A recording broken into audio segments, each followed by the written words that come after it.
let's go NFC, Fitz. You want to go NFC? Seattle, it's official.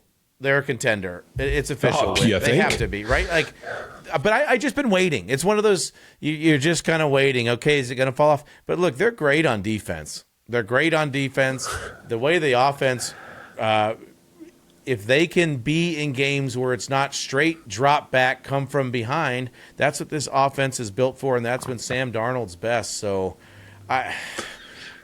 Fitz, are we going to do this in both conferences? Are we going to say, I'm going to ask you, we just said about the Colts were iffy, like they may be the third team in our contender list, right? So I would say that you could argue a couple teams in the AFC. The Colts are right there in the third, probably. They're not 1 and 2 to me in contenders. Been in first place all year. Eagles, been kind of in first place all year for the most part. Like contender, pretender, where are we at? I mean, my 3 favorite teams in the NFC are Seattle, LA, and Detroit. Yeah. Is your list different or no? It's not any different. It is the list, which is wild. Let's think of the league. After week 1, people thought the Packers were Super Bowl bound and unbeatable. Woof. Last 2 weeks, just not anything like what that team looked like. Yeah, it's been really disappointing, and I've been surprised at that one. The Bucks too. Like I love Baker. I love Tampa. I need Bucky Irving back. We need him back bad. Big time. But I don't know. My confidence in the Bucks is waning, unfortunately. But okay, so we're pretty Seattle, LA, and Detroit. We're pretty firm on there. I think those are the 3 contenders in the NFC, and so do you. My question becomes with Tampa Bay. All right, so they're at Buffalo and at the Rams the next 2 weeks. Let's say they lose both those games. They're sitting at 6-5. Is there any chance in hell that Carolina can win the NFC South? Like, is there any chance in hell?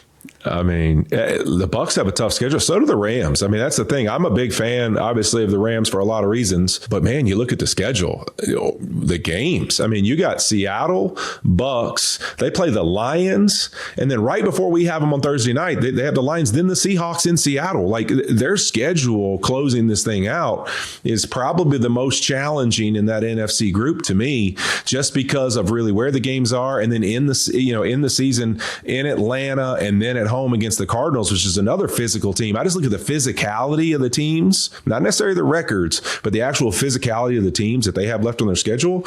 Man, that's a brutal stretch to get through.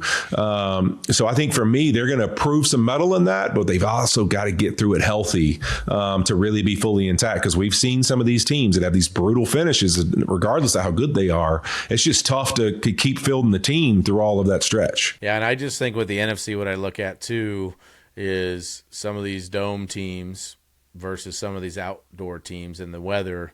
It played such a factor last year in the NFC with that Rams-Philly game being in Philly, that's going to be huge coming up here too. I think Detroit would want to play indoors if they could.